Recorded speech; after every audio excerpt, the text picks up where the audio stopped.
Hello and welcome to the British Sitcom History Podcast. We've got a little bonus for you here. We obviously in the last series just gone, we talked about Blackadder Series 2.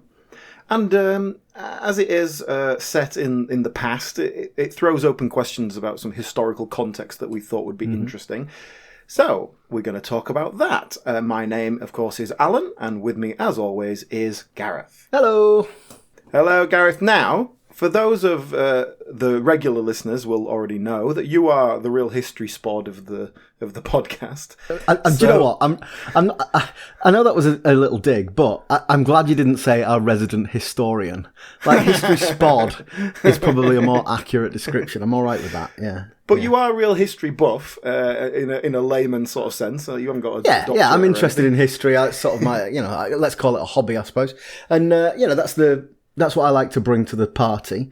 Yeah, but you might remember that we did a timeline on ghosts, and we were sort of looking at the historical resonances of ghosts. And I thought it'd be a good idea to do something similar with Blackadder 2. In the series, we talked about the first episode of the series, Bells, and we talked a little bit about the history of that. But I thought there was a few other things I wanted to say, and of course, there's 5 other episodes, and there was loads of historical stuff there. So what I thought we could do today is go through some of that. But also just have a quick overview of some of the other episodes as well, because I kind of figure our listeners will know those episodes pretty well. They're not going to have to go and watch every single one. Right, yes. Well, I think that's a very good idea. Shall we take it just episode by episode then, and sort of see where that leads us? Yeah, and do you know what? I know we covered Bells already, but I have got a couple more things to talk about on that. Yeah, okay, so if anyone hasn't heard our episode on Blackadder 2 that just came out earlier this year, we did focus on Bells. That's the first episode that was transmitted of Series 2. So we've had quite an in-depth discussion on that already, but did raise a few questions about the historical context of the time. And, I said something along the lines of, it's very Shakespearean, all this kind of girls dressing up as boys and vice versa. Yeah. And we talked a little bit about the leeches in medicine and stuff like that. So we've kind of talked about some of that stuff. But what about how common was cross-dressing in the world of Shakespearean / Elizabethan England? Well, the Shakespearean's a good word because I'm not sure that cross-dressing was a feature of average life of a peasant. But within the theatre, obviously, it was. Women weren't allowed to appear on stage, so all of the female roles on stage were played by men. And I think, like, everybody knows that. Everybody knows that men got dressed up as women and played those female roles, and that, that causes problems. There's a lot of roles in Shakespeare where it's a woman pretending to be a man. So you've got a male actor pretending to be a female character, pretending to be a man. So yes. I don't know how that would have gone. That obviously hilarity ensues, but that must have been very difficult to follow. Do you know what? Right, because we've seen something like Upstart Crow is a good example, a very relevant example here, where we have the actor Dominic Coleman. He plays the resident female impersonator in the troupe and is very defensive of that position, even though he is well aged out of it. Because obviously you get a sort of a 14-year-old boy whose voice hasn't quite broken yet to play the girls, right? That's what you do. I think that's what they did, yeah. But also that Dominic Coleman, that character in Upstart Crow, is very camp, and we're viewing that from a 21st century lens. But it's very hard to you can't really use modern terms, but I think that the theatre then, as now, was probably a lot more welcoming to queer people than general everyday life. And so, I don't know. It's hard to say, was that just a bloke who played those parts, or was that, I think it was somewhere where queer people could go and express themselves in a way that, to this day, I think that's still a thing. Yeah, I mean, there's another regular joke in Upstart Crow where Shakespeare's writing sonnets to a man, and slight questionability of that, and homosexuality raises its head, and all this sort of stuff. And, it is difficult to judge a different time period by our current our post-Victorian concepts of sexual morality and things. Yeah, the word homosexuality was not a thing back then. Like, that wasn't a word, and I'm using the word queer. That wasn't a word in that context either. But same-sex relationships were a thing, and I think there was definitely you go back to the Greeks. It was kind of all right for an older man to take a younger man as a lover. Like that was acceptable, and it was a power thing. There was a definite power relationship there, which I guess as I'm saying that out loud, like that would be abhorrent now, but that was acceptable in that society. Mentorship. Mentorship, yeah.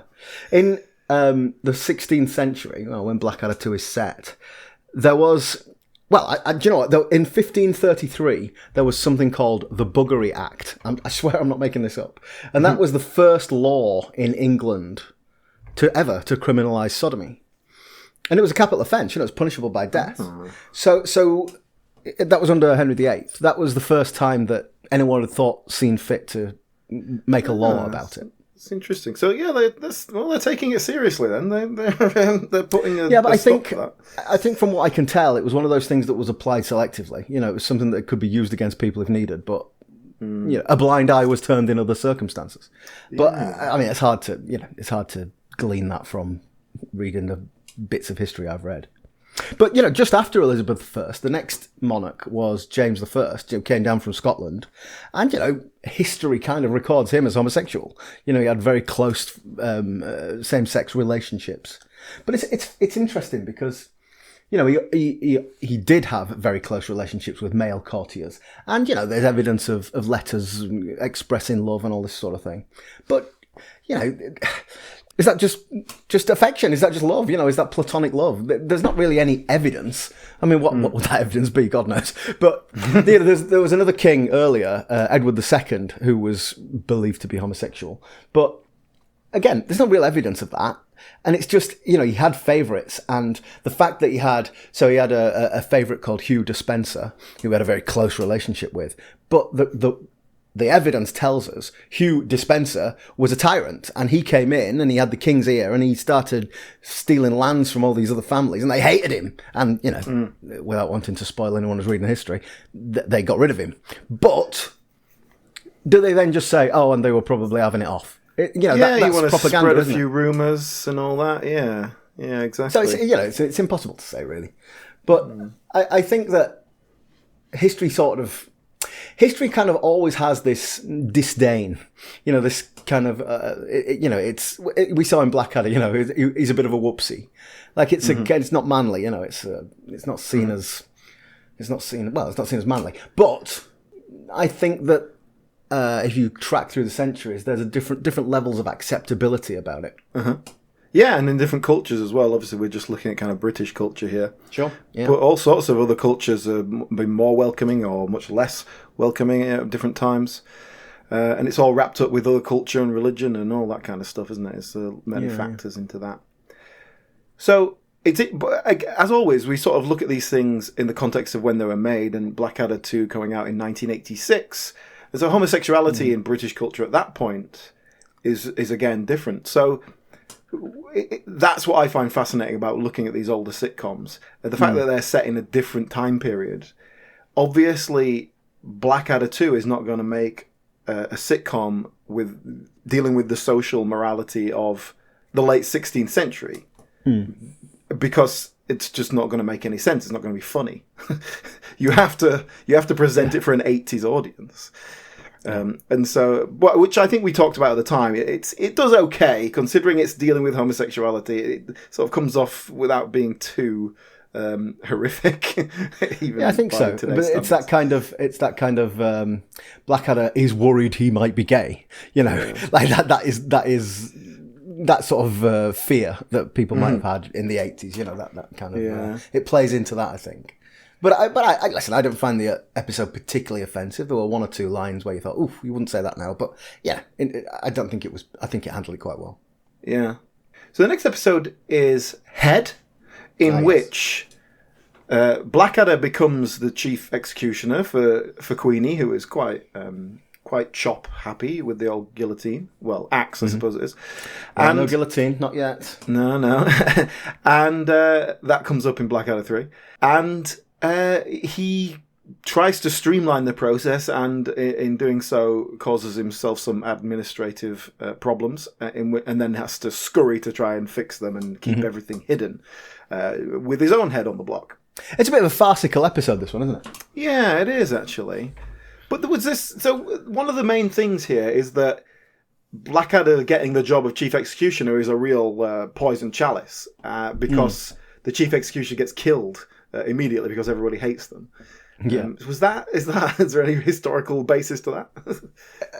I don't know about this specific position that Blackadder's supposed to have been given, but historically, executioners were social outcasts. It was a kind of necessary job, but no one wanted to hang around with them. They would often live outside of the city walls. But what I'm talking about here are the axe swingers, not the guy who was in charge. Like Blackadder's the administrator. He wouldn't have, it's in this case, it's Baldric who's the actual executioner, isn't it? And maybe that is, Baldric's certainly not. he's something of a social pariah, isn't he? So maybe that is why. But they'd be the executioners would have a sort of, like a grim celebrity. They would be known, they would be famous, but feared. And, it wasn't just that, you wouldn't fear, oh God, he might bring his axe and kill me. But it was like, he was doing evil work and, he was maybe going to go to hell. And it was like a bogeyman. Bogeyman, yeah. So we get a lot of impression in Blackadder in general that Queen Elizabeth is just killing Catholics all over the place. And obviously, that's hilarious. Again, in 1980s context, I think enough time has passed that we can have a good old laugh about that whole thing. Yeah. Religious persecution and genocide.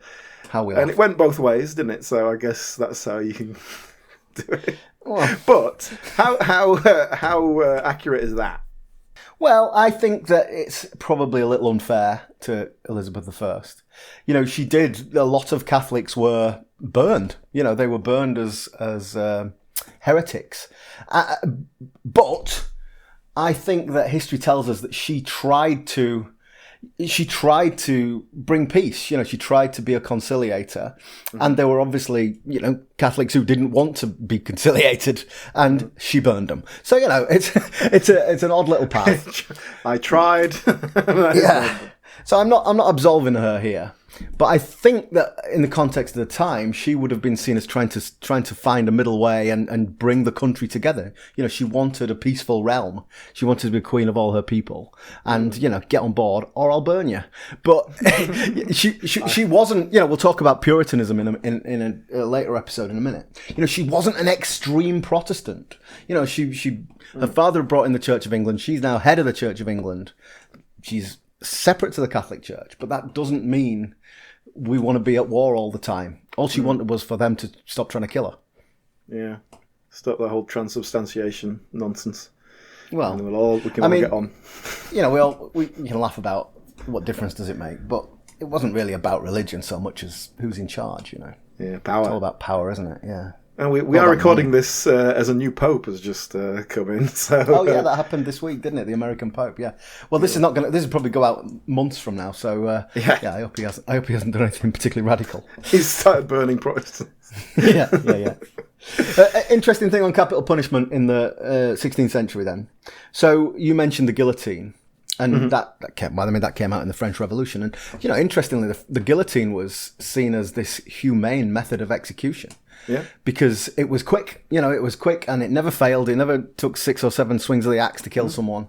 And it was a very humane way to do things. The industrious French Revolution. Yeah, 3 cheers for the reign of terror.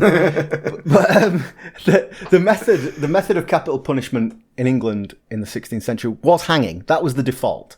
So if you, stole a sheep, you would get hanged. What if you stole a lamb? Well, you'd be hung for a lamb as a sheep.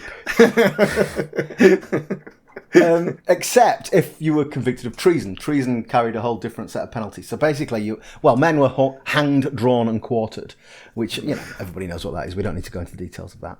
But here's an interesting thing I found out: if a woman was convicted of treason, burn her. Just burn her. This is not like so.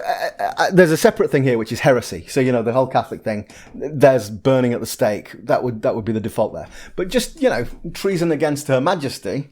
Yeah, women would be burned, but men would be hanged, drawn and quartered. I don't know why. I couldn't get. Is burning considered more humane? Well, burning is considered the way of getting the evil out of their soul. That's hence the heresy thing. So all the witches. There is an exception to all of that, which was if you were a noble, you would be beheaded. So you'll note, everything I've just said up to now, there's no axes swinging. So that was only for nobles. So, we think about Anne Boleyn having her head cut off. That was kind of reserved for the nobility. But it was done with an axe. It was done sometimes quite clumsily. And there are stories of, executioners turning up drunk and taking several slices. Well, there is a later special episode of Blackadder, which we haven't dealt with yet, but will in the future, the Cavalier years, in which King Charles II is attended by his good friend Lord Blackadder.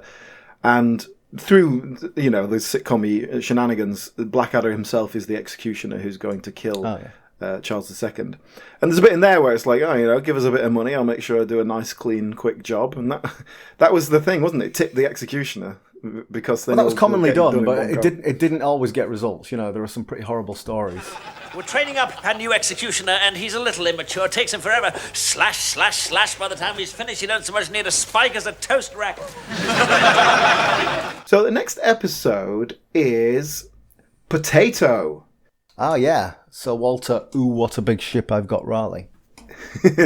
Yes, so this is the episode, a very, very timely episode in terms of general late 16th century, in which Sir Walter Raleigh comes back from his adventures with some potatoes and tobacco and things like that, and is a huge celebrity. Blackadder isn't very impressed, so kind of accidentally gets himself into a bet where he can go and do the same thing, and then has to go off on an adventure himself. A particularly notable guest appearance from Tom Baker here in his usual over-the-top self as a bluff ship's captain. I feel the same way about Tom Baker that I feel about Rick Mayall. I thought you were going to put Brian Blessed into that category then. Well, yeah, he is in the same category. There's that scene where they come to them and they're arguing, and you can hear him going, rhubarb, rhubarb, rhubarb. Yeah, that's a bit. You have a woman's bottom, my lady. I'll wager that sweet round pair of peaches has never been forced twixt two splintered planks to plug a leak and save a ship. Certainly hasn't, and I'm quite pleased about it. So go on then, give us a bit of context on the old Walter Raleigh then. Well, Walter, ooh, what a big ship I've got, Raleigh. The thing is, I haven't got any stats on this. I haven't got numbers for you. But those ships were tiny. Have you ever seen the Cutty Sark down in the south bank of the Thames? Yes. Like, that's not that. I mean, the Cutty Sark came about 100 years after this, and they're tiny. These ships. They're about the size of a luxury coach. Well, the Cutty Sark is a clipper, wasn't it? It took tea around the world, and it was designed to be fast, but it did have a massive cargo hold. My reference point here is the Golden Hind, which is on the north bank, or there's a replica of it on the north bank of the Thames. It's near Borough Market, London Bridge Tube Station kind of area.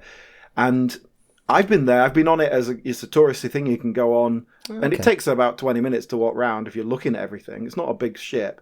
And you can't even stand up inside, it's you have to be 5 foot. So that's the Golden Hind was Drake, not Raleigh, but that's the sort of thing we're talking about, definitely. It's tiny, yeah. I mean, I don't know how many men, I assume they would all be men, you would have on board, but yeah, if you're travelling around the world, there's not a lot of room for error there, is there? I went 20 years ago, I went to Pearl Harbor in Hawaii, and you sort of get on a little boat and it chuffs you over to where the museum is and everything. And as we were going into the harbor, there was an aircraft carrier, going out to sea. Because it's still a US military base. And honest to God, I've never seen anything like it. An aircraft carrier up close. It was like, in films where the aliens land. It was like that. It was just this enormous wall of metal. And it wasn't like right next to me. It was probably, I don't know, 400 or 500 meters away, but it felt like it was right next to me. It was it was incredibly intimidating. Yeah, I mean, it's a totally different level of technology, isn't it? And these guys were traveling across the world, going over to the New World with, scurvy and all that sort of stuff. The interesting thing about Raleigh is he did travel across the Americas, but not until quite later. Certainly when Elizabeth was a much older woman.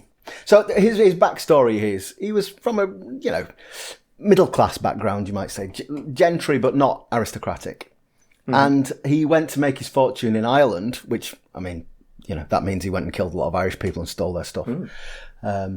The word they use is suppressed. He helped to suppress Ireland. And he did such a good job that he was knighted, so he became Sir Walter Raleigh.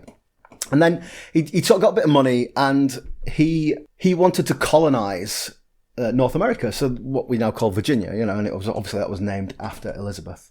But here's what I didn't know. He didn't go.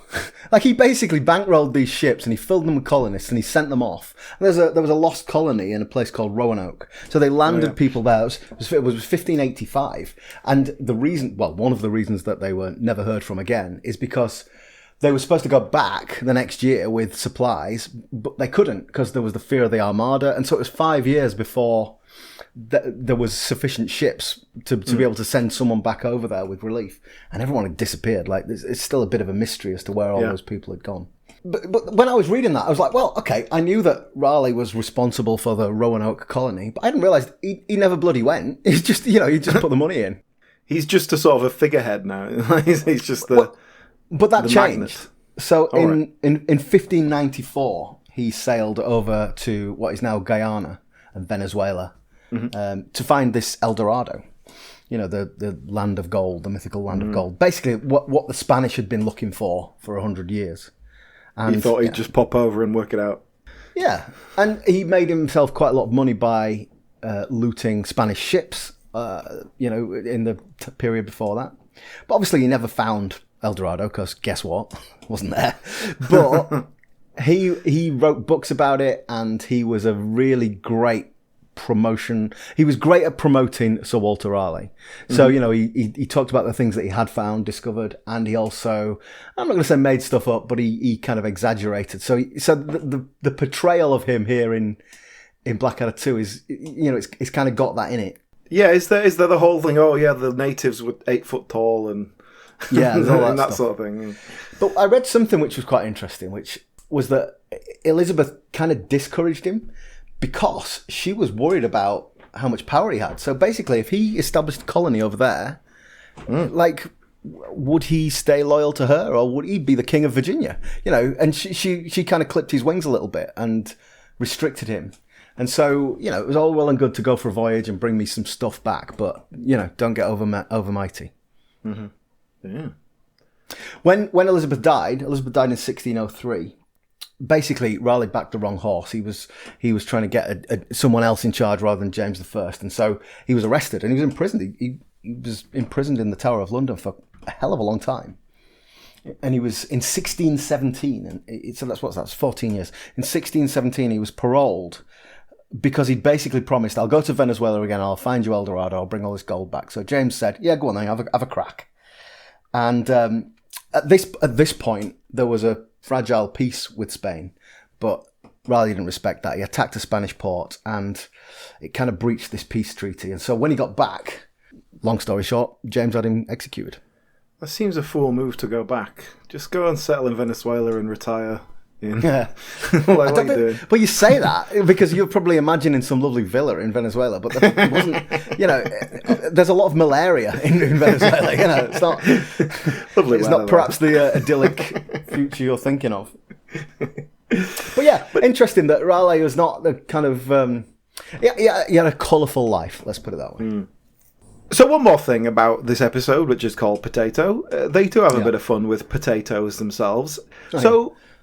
Was Raleigh particularly involved with the potato, or was no? Is it just are they mixing up their not in kind of the slightest? things? Okay, no. The potatoes were in the New World, but they were further down, like in Peru, where the Spanish had conquered, like the Andean country, where the Spanish had essentially already by now killed all the natives, and they brought potatoes back. So we basically got them from Spain and from Europe, not from the New World. Right. There were no potatoes in Virginia. There were no potatoes in North America. And of course there are now, but that's because they're everywhere. Do you know why they're everywhere? Because they grow really easily. Man, it's an absolute superfood. It's such an amazing crop. It's like very calorie dense. Yeah, so it's really easy to grow. Like it grows in pretty much any weather. Yeah, very calorie dense, so really good nutrition. But what that means is you get more food per acre. So if you grow potatoes on your field, you're going to get more out of it than if you grow wheat on your field. And that can cause problems. Which the reason why there was the famine in Ireland when the potatoes were all blighted was because that was all they grew there. They literally grew nothing else, and that wasn't their fault. That was because the landowners had said, this is the most money we can get out of our land, grow potatoes. And that was all there was. So when suddenly there's no potato, there's literally nothing else. At the end of the day, you will pay the price if you're a fussy eater. There was another interesting. So another reason why potatoes are quite a good crop. If you imagine you're a peasant in, I don't know, Burgundy, in between France and Germany, then pretty much every other generation you get troops coming across your land and either killing you or burning your crops or just basically ruining your life. You know, and that area flipped back and forth between various rulers. Yeah. You can't burn potatoes; they're underground. No, seriously. So it was a much more secure crop. Yeah. So just a safer thing to grow. So potatoes are just amazing, and that's borne out over the years. Still, potatoes are incredible. They were one of the original superfoods, but as with anything, too much of a good thing. If you're overly reliant on one thing, then any problem and you're fucked. I think I've been overly reliant on potatoes at some times in my life. You have to cut back sometimes. Who invented chips? But to answer your original question, Walter Raleigh had absolutely nothing to do with the potato. Okay, so let's move on to our next episode, which is Money. Money, with the baby-eating Bishop of Bath and Wells. That's correct. So in this episode, Blackadder finds himself at the wrong end of a red-hot poker because he owes money to the church, who lent him money for who knows what shenanigans he was up to.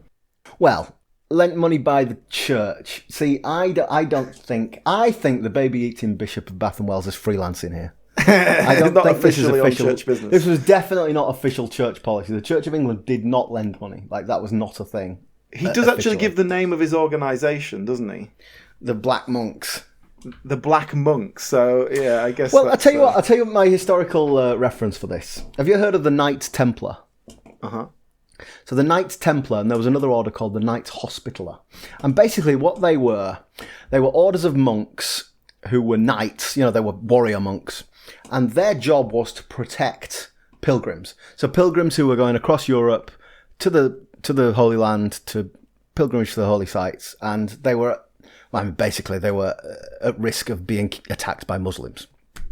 So, that's not fair. Do you know what? Not just Muslims, any old bandits. So the Knights Templar would protect them. But one of the other things that they would do is that they would essentially save your money for you. So they were the first banks. So if I lived in London and I decided, right, I'm going to go on pilgrimage to Jerusalem. It's going to take me a year to get there. I've got £1,000. I don't want to carry that because I'm going to get that stolen from me in Calais. So I would go to the Knights Templar and give them this £1,000, and they would give me essentially a traveller's check. So I could go anywhere along that pilgrimage route. I could go to any outpost of the Templars and cash some of that money in. So they were bankers. And for the ordinary pilgrim, that's what they would do. But for kings and lords, they would lend money. So they would take some of that money. They were a bank. They would take some of the money that they had as savings and they would lend it to mighty lords. So why does a mighty lord need a loan? Well, because he wants to take 100 men to Jerusalem to go and mess up Saladin. War is really expensive. War is to this day, it's the most expensive thing that you can do as a country. And but you've got to have the glory. The Pope's asked you to do it. You've got to do it. But there was promise of booty. If you sacked Acre, you could take all the gold plate, and that was how you got your money back. But you needed to front it up. You needed some cash up front. And so the Knights Templar, well, technically speaking, they weren't lending for interest because that was usury. And you've seen The Merchant of Venice, right? Yes. What do you understand about usury? It's verboten. Neither a borrower nor a lender be, I guess. Exactly. So this is why, The Merchant of Venice portrays this. This is why Jewish people were the money lenders, because they weren't bound by the Gospels. But there's just ways around that. So instead, the Templars wouldn't charge interest; they'd just charge a fee. Call it what you want. You know, it's not interest, so that's fine. I mean, I haven't read the specific scriptures, but it seems like, you know, dancing on the head on a pinhead to me. And if you didn't pay up, did someone come round and give you a good rogering with a red hot poker? Or I'm not sure about the detail of poker, but they would most certainly fuck you up. Yes. I mean, yeah, you know, if you couldn't pay, they would basically back the other horse. They'd fund your enemies to take your castle, and then they'd get the money that way. Yeah. And that happened a lot. In fact, the demise of the Templars is quite interesting. Have you ever heard that expression, if you owe the bank £1,000, you've got a problem. If you owe the bank £1 million, they've got a problem. Right. Well, you as a banker would know about that. That's essentially what happened with King Philip IV of France. So he owed the Templars a boatload of money. And he thought, right, instead of paying this back, I'm going to take them out. And he did. He took the Templars out. He accused them of heresy. And he destroyed them. You know, he took all of their leaders and he burnt them at the stake. And that was in 1307. So it was before all this. But they ceased to exist. Do you think that phrase might be a bit outdated now? I think £1 million is no, you're probably not right, much these days, is it? Call it 1 million and 1 billion, perhaps. Yeah. Did you the baby eating Bishop of Bath and Wells here? Of course, a big guest name here. Did you recognise who it was? Ronald Lacey, isn't it? Yes, we've seen in Porridge. We have. Well, Ronald Lacey is in all sorts of things, isn't he? People recognise him from something, but we've seen him in Porridge most recently. We've seen his daughter in a couple of things as well. She was in Chance and a Million and an episode of Game On that we watched. Yes, Rebecca Lacey. Yes. That's a multi-generational sitcom family.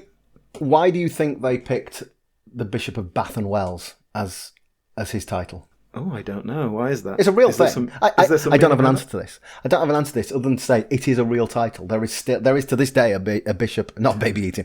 There is to this day a Bishop of Bath and Wells. In fact, it's quite a senior position. He has a role at the coronation. So he was walking alongside Charles III as he went into his coronation. I suspect. I think it's just funny. I think it's just a funny line. Yeah, I think that's all it is. But you know. Maybe considered a little risky to because you know when this came out in the 80s, there would have been a Bishop of Bath and Wells who might have been slightly offended. Yeah, I mean this is 1986. It's not that long after you're getting the likes of the Monty Python guys. Yeah, John Cleese being berated on television by a bishop. Religion on TV because of their Life of Brian stuff. Yeah, interesting. It's less than 10 years after that, isn't it? Just a quick mention here, another guest in this episode is Philip Pope. Oh, yes. Who plays the portraitist. He is a genius. Leonardo D'Acropolis, yeah. Philip Pope, perhaps not the most obvious face that you would recognise, but he was in that world alternative comedy and all that kind of stuff. He was. He did quite a lot of music. He was the music guy in improv comedy. But he didn't do the music for Blackadder, because I thought, maybe he'd done the music and they gave him a little role, but he didn't do the music at Blackadder. Yeah. But yeah, he crops up in all sorts of things. But yeah, he's composed music for all sorts of stuff. But he did a lot of acting back in the day. He's in that Chelmsford 1, 2, 3 group, isn't he? Yeah, those lot. Who Dares Wins, which Tony Robinson was in, all that kind of stuff. Just before we move off this episode, there's another thing that happens in Money, which is Percy has a go at alchemy, and he fashions purest green. Yeah, was that so? Alchemy proper is turning base metals into gold. Is that the? Oh, does alchemy just mean? Is there a broader definition, and we just think of it as the gold because that was the gold not just standard gold thing? It's basically messing about. It's chemistry. It's chemistry. That's all it is, but without the modern understanding of it. So the interesting one is exactly what you said, turning base metal into gold. Sometimes it was. Alchemy was illegal, not during Elizabethan times actually, but in some periods it was illegal because the king has all the gold. Thank you very much. We don't want people making their own coins. So if you got found with an alchemy kit in your back bedroom, and that was akin to forgery, Yeah, and they have a bit of fun with Percy creating purest green, But yeah, it's like if you're messing about and just doing scientific experiments, then who knows what you might find and suddenly discover a new gas that puts a flame out and, or one we're that a little bit burns. before the Renaissance and the sort of scientific revolution here. But yeah, I mean, those people who were discovering oxygen in the 1700s, they owe a debt to the alchemists of the 1600s, It's very much the forerunner of modern science. And, this was science. This was the leading edge of science. There's a name that you may have heard of, John Dee. He was Elizabeth's... there's lots of descriptions. Elizabeth's spiritual advisor, I've heard him described as. Right. But, he was an astrologer, so he would predict from where the stars were, when she should go to war and all that sort of thing. And we look at that and we laugh at it and we think how ridiculous. But he was also an astronomer and he tracked where the planets were. He was a cryptographer, so a lot of the codes that they used came from him. And he was a mathematician. He was at the leading edge of science. And whether you like it or not, astrology was the leading edge of science in the 16th century. Okay, let's move on to the next episode. Which one's next? The next episode is Beer, in which we have, of course, Miriam Margolyes returns to the Blackadder world as Lady Whiteadder. This is Blackadder's Puritan aunt and uncle who are coming round for dinner on the same day that he's organised a big piss-up, and he has to, in a classic sitcom mould, has to deal with both parties at once, and hilarity ensues. Yeah. Well, I think when we talked about Trolleyed, I was a bit negative about Miriam Margolyes, but I think she's great in this. I think she really portrays the role perfectly. Well, you've got a Margolyes kind of chip on your shoulder, I think. You slagged her off when we talked about her in the Blessed and Baker camp. I put her in the Blessed and Baker camp, but she is great. Like in this role, she is fantastic. No, she is. Yeah, I think she's fantastic. Yeah, and it's very different to the Infanta of Spain. In the first series, we see a whole different side. Let's talk about Puritans. So, okay, like if I asked you, picture a Puritan in your head, describe the image you've got in your head. I guess it's more kind of Oliver Cromwell, little buckle on your hat, buckle on your shoes. Exactly that. No fun, no sex. Yeah, you're exactly right. That is how I see a Puritan, and that's 100 years later. Right. So I was like, well, is this anachronistic? Is this out of time? So I was sort of, I was trying to find out more about Elizabethan Puritans, and they were a thing. So, I've talked about this before when we talk about history.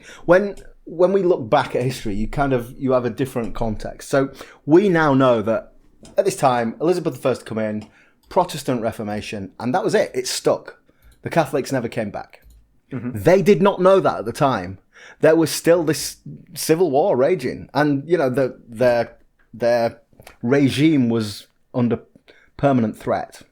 Yeah. So you had, we talked before about all the Catholics being burned, but when you have a battle like that, you have extremists on both sides. Mm-hmm.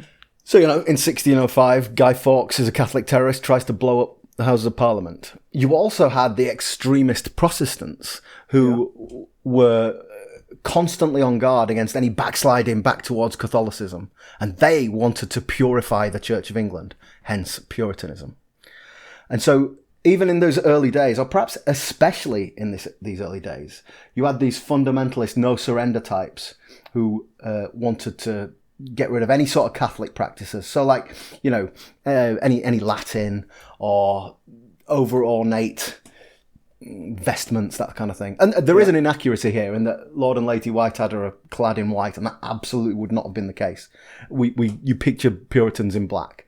And one of the things they hated was the ornate vestments of the clergy, because white Catholic is ornate, is it? Well, the white cassocks that the clergy wore were considered, papist. Fair enough. But Elizabeth did not like the Puritans. Like I said, she was trying to sort of find this middle ground, this peaceful settlement, and she found the extremists on both sides to be a hindrance to that. Okay, so let's talk a little bit about beer and its importance in 16th century culture, because I know the British have a long history with alcohol, but here we have a very kind of modern idea of lads' night out, having a piss up, and getting absolutely rat-arsed. But like my kind of layman's concept of beer in the old days was monks made it, and it was cleaner than water because it had been boiled, and so it was just very weak. That is exactly right. Water. So beer was there was more beer drunk per capita than water for exactly that reason. If you drank, it was quite weak, but because it had alcohol in it, it was relatively pure. So if you drank a couple of pints of beer, you'd basically be all right. If you drank a couple of pints of water, you're gonna have the shits. That was kind of how it went. So I don't know, like if everyone was just lightly toasted all the time, I'm not really sure. Yeah, but like how alcoholic was it? Yeah, but I think you probably have to drink quite a lot to get, I'm a little goblin drunk. But there was so I was kind of thinking, well, what else did people drink? Yeah. Like wine, maybe Queen Elizabeth would have been drinking wine, but your average person wouldn't. It would have been really expensive because it was all imported from Europe. Do you know about mead? Mead has got honey in it, hasn't it? Yeah, it was made from honey, yeah, absolutely. So this is something that I found quite interesting. Mead was sort of available if you lived near a monastery because they had the bees. But generally speaking, it wasn't like commonly drunk. Guess where all the monasteries had just gone? They'd all just been dissolved. So there was like mead was no longer a thing. Basically, mead stopped being a common drink when Henry VIII dissolved all the monasteries. Interesting. Yeah. So a generation before this, So we're dependent on beer. Yeah, spirits. I looked up spirits, and there was that was a thing, but they tended to be used medicinally. It was a tonic rather than a recreational drug. Yes. And if you lived in the right sort of area, in rural areas, you might drink cider. But that essentially occupied the same space as beer, really. Well, the only other thing I heard on this episode was devil's dumplings. I just thought, like, would that have been a thing in Elizabethan times? With, like, fake boobs? Probably not.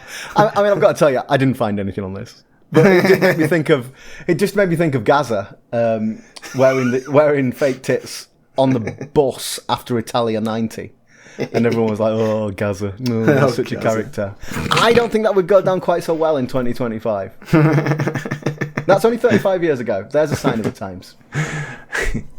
There's a couple of guest stars in this episode. Of course, Amelia and Margulies, as we mentioned.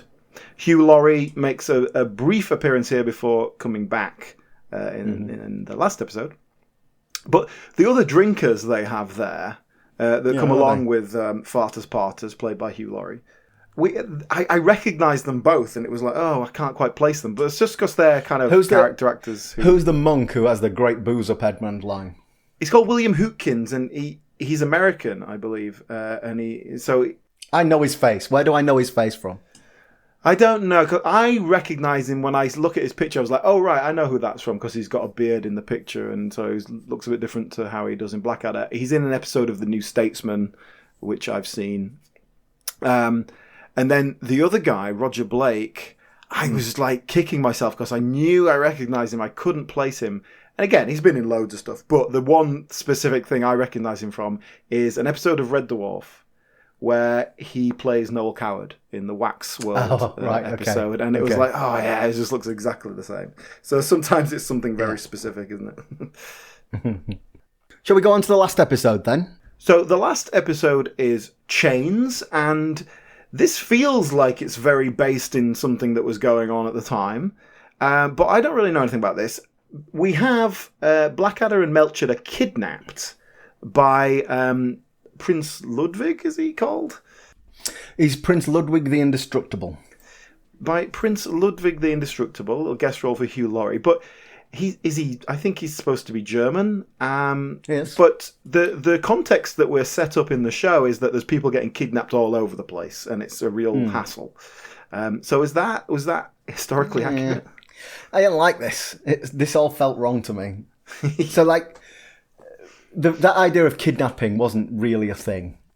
There is a sort of history of ransoming nobles. So back in the medieval times, if there was a battle, the best thing you could do was to capture the enemy's king or lord, because then you could ransom them. There would be reparations to be paid. I suppose the most famous or largest one is Richard the Lionheart. He'd been on crusade, and when he was coming back across Europe, he was captured and held prisoner by the Holy Roman Emperor. And he was ransomed for 150,000 marks of silver, which was, for context, that was 3 times the crown's annual income. So it was like 3 years of income for Richard Lionheart. Wow. So essentially, there were consequences to that. He basically taxed the hell out of everyone. And, that was only 1194. And then in 1199, he died. And King John took over. Now, King John is quite rightly remembered as one of the worst kings we've ever had. And he was, you read about him, he was an absolute arsehole. I've seen the Disney film, I know all about this. He was personally a very unpleasant man. And that's why, the barons rebelled and you get Magna Carta and all that sort of stuff. But, I'm not being a John apologist here, but he was dealt a very bad hand because Richard had basically handed over this complete, it was like after the 2008 financial crisis when you win the next election, it's like, oh, there's no money left. So that was kind of the hand that he was dealt, and that was purely because of this ransom, because Richard had basically emptied the coffers and indebted the country because he'd been captured. Right. Well, and so what time period are we talking about then? Oh, well, that is earlier. So that's the end of the 12th century, 1199. So that was still a thing. You could be captured and ransomed, but I don't think there was this rash of kidnapping that we sort of led to believe in this episode. Well, how were their relations with Germany at the time? Because is Prince Ludwig... That's the other thing that that doesn't chime with me here, because we're now a Protestant nation, and so whereas in the past, they've been trying to, you'd have marriage alliances and things with France and perhaps Spain and, maybe the Low Countries because they were nearby, and you're building those alliances. Whereas now, they're the enemy, those Catholic countries are the enemy, and the alliances were trying to be built with Protestant countries, which means the German states. So like this is what, Anne of Cleves. Anne of Cleves was one of Henry VIII's wives. It didn't work out. It's funny that. But the whole point of that was Anne of Cleves was a princess from a German state, and so that was a marriage alliance with another Protestant nation. So there's a scene in the episode where Blackadder is being tortured by a masked torturer. It's a scythe. One of my favourite lines. It's a very, very funny... I have resisted the temptation to just quote Blackadder. I'm having that. But there's that character doesn't appear to be German by his accent, no. And Blackadder uses a word that is probably an ethnic slur, so I'm not going to actually say it, but which I assume means like Hispanic. They're Spanish. This is the Spanish Inquisition, isn't it? Yeah, that's what they're doing. This entire portrayal to me screams Spanish Inquisition. So why is there a German prince involved? If he'd have come in and been Spanish, that would have all made sense. So are we working on the basis that Hugh Laurie can't do a Spanish accent? That might be it. It might be as simple as that. Not even a cod Spanish accent. Well, listen, if you want hammed up Spanish baddie, I would refer you to Ben Wilbond in Bill. We talked about that when we talked about yes, he's great. The Shakespeare film Bill. Ben Wilbond is fantastic in that as King Philip of Spain. Yeah. So that's what it should have been. It should have, if Hugh Laurie had been doing a Spanish accent instead of a German accent, it would have been a lot more historically accurate. Now, there are a couple of jailers in this episode, and they are German. And I recognise them. That is used against them because Germans are stickler for routine. Yes. And that's how Blackadder finds their weakness. But yeah, you recognise those two actors. There was Lee Corns there, who we've seen as Paranoia. Yeah. In Red Dwarf, Confidence and Paranoia. Yeah, Lee Corns, he turns up in all sorts of stuff. I think we saw him in Filthy Rich and Cat Flap as well. He's been in all sorts of stuff. Yeah. Definitely in that world, he was in Bottom and stuff like that. He was the landlord in the pub landlord. And the other guy was Mark Arden. Yeah, you know him as well? I know Frost and Arden. They were a comedy double act. You must know back from in the day. From the adverts. Probably most famous for beer adverts, Carling Black Label adverts. Yeah, exactly. Yeah. And Stephen Frost, of course, turns up in Blackadder Goes Forth, and they were. Yeah. These guys were all over there. They're all in the Young Ones, and they're all in these kind of. You would see them on Saturday Night Live guys, a lot. Yeah, they were in that. They were in that group. Yes, so that brings us to the end of Blackadder 2. Any other little bits of historical context we could throw in? Not really. I just think we should make a note of the fact that all our characters are killed at the end. So we're led to believe that Prince Ludwig the Indestructible, who we've established as a master of disguise, has disguised himself as Elizabeth and killed all of our main cast. Thus continuing the tradition of everyone dying at the end of Blackadder. That's an interesting one, isn't it? Because it happens in the first series, but it's in the first series it's basically a nod to Hamlet. It's kind of a closing thing, almost an ironic joke. But in this one, it just feels like, well, we've done it before. Let's do it now, because it's very much an epilogue. The episode finishes, and then they kind of the episode finishes fine. It's a post credits sequence, is what it is. Yeah, exactly. Yeah. And then they just take it too far in the fourth series, I think. But actually making us feel things, that's no good, is it? We'll get to that, Alan. We'll get to that. All right. Well, that was good. I think we got a bit more context to our position. I'm glad we've done that, because it seemed a shame only to talk about one episode of Blackadder 2. Yeah. As I say, you and I think most of our listeners will know that series intimately, so it was nice to be able to talk about it a bit more. Yeah. How would you scale this? Give us a rating of historical accuracy.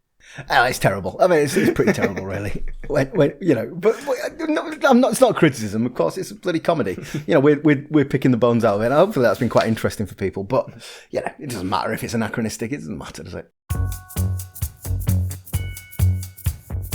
All right. Well, thank you very much, Gareth, for bringing your historical research to the table there. We have got a few more little bonus things and things to go, so keep an eye on the podcast feed for that. Mm-hmm. In the meantime, if you would like to get in touch with us, you can do so on social media. We're on Instagram at BritComPod. We're on Facebook. If you search for British Sitcom History Podcast, you'll find us there. That's a good way everyone's making comments on stuff there. And if you would like to access your podcasts on YouTube, we are also on there. Search for British Sitcom History, you'll find us. And there's a bit of visual elements thrown in if you just for a little bonus, so you can see the clips in visual form instead of just audio. Yeah. So go and enjoy that if you would like. We have episodes on Blackadder 1 and Series 2 already out there. Go and check them out. And thank you very much for listening. Goodbye. Bye.